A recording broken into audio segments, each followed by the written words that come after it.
I was basically an accident. When I was born, my 5 siblings were already in their late teens to early 20s, and my parents were both 46. I was never abused in my childhood, but I was neglected and my entire family resented me. My parents didn't think they'd get pregnant again, but here we are. I was never looked after for by anyone and basically had to raise myself. No one ever played with me, spent time with me, or anything. They never bought me anything significant, it was always hand-me-downs. I realized this as I got older and I focused on myself. I thought that something was wrong with me because my siblings all received love and attention, so if I improved myself and did things for them, maybe they'd accept and love me too. I always got the best grades, made sure I did all my chores, always kept my room clean, and so on. However, nothing I did was ever good enough for them. We celebrated my father's birthday yesterday. My siblings and my mom wouldn't be around until we went out for dinner, so it was just me and him. I cooked him breakfast and lunch, did all the chores, and bought him a tie. I'm only 16 and on a budget. The most he came up with was a pathetic thank you. I could tell he wanted me to leave him alone, so I did. Finally, we all went out to dinner and they all had a good time while I sat in the corner ignored. This is how it usually is. When we got home, I broke down and started crying in front of them.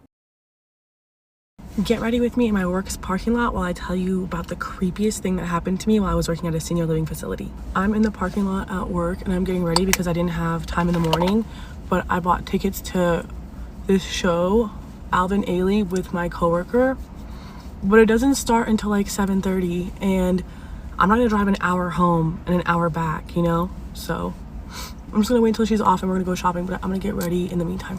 So a few years ago, I was working as a concierge at this senior living facility, and it was like a really fancy place. It cost like $5,000 to $6,000 a month to stay there. It was more like nice little apartments, but in a big facility.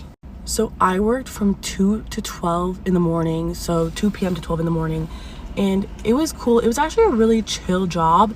I would show up, do work for like an hour, and then for the next 7 hours, I would just chill and watch Netflix the whole time. I hate when people pull up to me like there's a whole parking lot. Why do you have to pull up right next to my freaking car?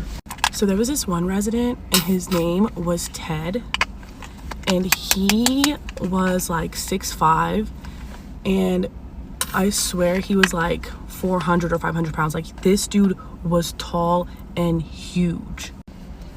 And the girls all there had told me to watch out for him because apparently he had been caught taking pictures of a waitress who was bending over during dinner service, and also he had been caught taking pictures of like a resident's guest under her skirt one time.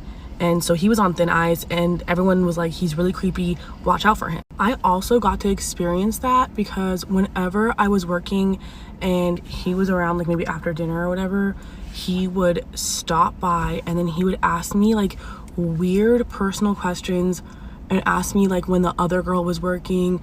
And even after I had answered the questions or kind of like deflected, he would just stand there like this, watching me. Even if I was like doing other stuff, not making eye contact, he would just stand there and just like watch me for like this for like a good 5 minutes. It was so uncomfortable. Sometimes I would have to get up and pretend like I had something to do and like walk away from the desk because he would just sit there and watch. One night he went out, and on weekends he would usually go out somewhere, but it's not my business. I mind the business that pays me.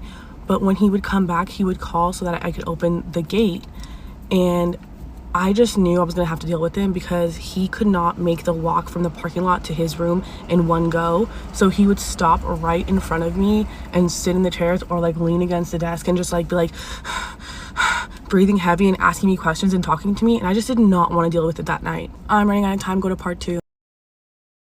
Part 2 of the creepiest thing that happened to me while working at a senior living facility. So the resident Ted, who's like 6'5" and like 500 pounds, he goes out one night and he comes back and I can see him coming, and at this point I know he's creepy and he creeps me out, and he always tries to talk to me, and he's already been caught taking pictures of girls like butts and stuff who work there. So I'm just like, I don't want to deal with him. I don't want to deal with him tonight. So I leave my desk and go to the pool room, which is like right next to it, and in there have these 2 bathrooms. But the thing about these bathrooms is that they don't have locks. They're just like swing open doors, and then inside there's a stall with a lock. I'm thinking, okay, I'm just gonna wait him out. It should be about like 15 minutes. He'll come in, he'll sit down, take his little break that he needs to take, and then make his way upstairs to his room. So I wait like 10-15 minutes, and then I'm like, okay, it should be good. I open the door, y'all, and he is literally standing right there outside of the bathroom door. He doesn't say a single word, and he's just peering down at me he's like 6'5", I'm like 5'4.5", and he's blocking the whole doorway. Like, I could not get by if I wanted to. I was super shocked to see him, and I was just like, oh, hey, Ted. And he doesn't say a single word. He's just watching me, and you can kind of tell when someone's thinking something, and you can tell what they're thinking. And what he was thinking, I was like, it's not good. Like, I felt like he was thinking about doing something and trying to see if he could get away with it, kind of thing. Also, it was like 10 p.m. and honestly, by like 8 p.m., all the residents are in their rooms. All other staff is gone. It is literally just me. So it's always super creepy and dead at night. Plus, in the pool room, the pool is heated, so it's loud. And if I was to scream or anything happened, no one would hear me. Oh my God, I forgot my freaking powder. My eyes are gonna crease. I don't know what to do. So I'm just like, excuse me, Ted. And he inches slowly like away from the door, but like kind of sideways so that I could pass by, but only the tiniest bit so that my body would have to like press against his slowly to get through. Now, I have patience and I'm really calm and like nice most of the time, but once I'm angry and once I see red, that's all I see. I don't care about anything else, and the rage just comes out of me. Am I wrong for letting my stepdaughter spend a night in jail instead of bailing her out right away? My wife, 38 female, and I, 39 male, have been married for 6 years. We have 2 kids, 8 and 5. My wife also has a daughter, Mary, 18, from before we got together. Mary is in her senior year of high school and lives with us. She will go see her bio dad 2 weekends a month, but due to her extracurricular activities, it is not always an every other weekend thing. Since bio dad lives about 2 hours away, Mary works out times with her dad for her to visit him, and she drives herself there. This past weekend, my wife took our 2 younger kids to visit her sister who lives about 3 hours away. Before my wife left, Mary told us that she was going to visit her dad that weekend. I was going to stay home to get some work done on some home projects that had been neglected over the holidays. So on Friday, after everyone else had left, I kicked back and took advantage of the very rare opportunity of having an empty house to myself. I bought a nice bottle of bourbon, visited our local dispensary, and bought myself a nice steak. About 3 a.m., I was awoken by a phone call. Any parent knows that a phone call at that time of night is a nightmare situation. So I immediately answered. It was my wife, and she told me that Mary had been arrested and had just been called from our local jail. Apparently, she lied about going to her dad's house and had instead attended a party. The party got busted and Mary panicked and tried to run. Of course, the cops caught her and arrested her. My wife said that the police would allow me to go get Mary right away instead of keeping her in jail. I told my wife that I had been drinking earlier and was probably not safe to drive, let alone drive to a police station. I told her that I would pick Mary up first thing in the morning. My wife yelled at me for being irresponsible by drinking to that point in case of an emergency. I told her that I was home by myself and everyone else in the family was supposed to be hours away, so I essentially had zero responsibility for anyone besides myself. She eventually calmed down enough to see my side. The next morning, I went and got Mary right when I woke up. When I saw her, it was obvious she had been crying a lot and she didn't say a word to me on the way home. She immediately went to her room when we got home and didn't come out the entire day. The next day when my wife got home, Mary was still in her room. My wife talked to her and then came to talk to me. She told me that both her and Mary are disappointed in me that I made her spend a night in jail instead of getting her right away.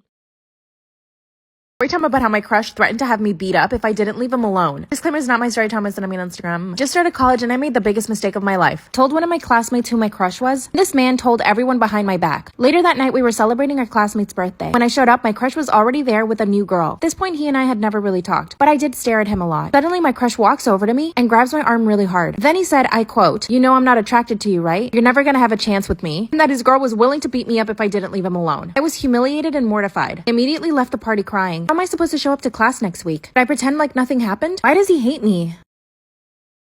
My sister truly brings out the worst in me. Like one time I was visiting my family and she locked me out on our back deck and I was like, very funny, let me in. And she wouldn't let me in. And I said, I'm not joking, let me in now. And she wouldn't let me in. And she had this, like, I think it was a sweet potato and it had like sprouts and greenery on it and whatnot. And I ripped it up out of its pot off of the deck. And I was like, let me in now, or the sweet potato gets it. And I wasn't joking, which is the scary part. I wasn't messing around. I said, I swear to God, I will chuck the sweet potato right off the deck. So she unlocked the door and I just stared her dead in the eyes and then like mic dropped her sweet potato back into its pot and walked inside. And once I got inside, I thought, ooh, that maybe went too far. That escalated quickly. Threatening the life of her potato plant was maybe a bit much. Because she's a really good environmentalist, but sometimes she reminds me that she's better about taking care of the earth than me, and it provokes me into saying things that would send Greta Thunberg, well, would make Greta Thunberg send me to an early grave, actually. Like one time I was visiting home and I was taking out the trash, and I wasn't being very gracious about it. I was making really aggressive eye contact with her, like, look at me taking out the trash in your home, like you should do. And she just looked at me and she said, you know, you really want to recycle those boxes in there. And I said, no, actually, I don't. I want those boxes in the trash. I want the whole world to catch fire and take me down with it. And after all that, she still trusted me to take care of her sourdough starter when she went out of town. She asked me, will you take care of my sourdough starter? Its name is Gina. And I said, sure, will you tell me how to do it? And she said, sure. She didn't teach me how to do it. So when she came back, she found Gina in the fridge. And she said, why is my sourdough starter in the fridge? And I was like, that's what the good people of Reddit told me to do. It is a miracle that she loves me at all. Because I'm telling you, if somebody threatened the life of my potato, I would have a really hard time moving past that.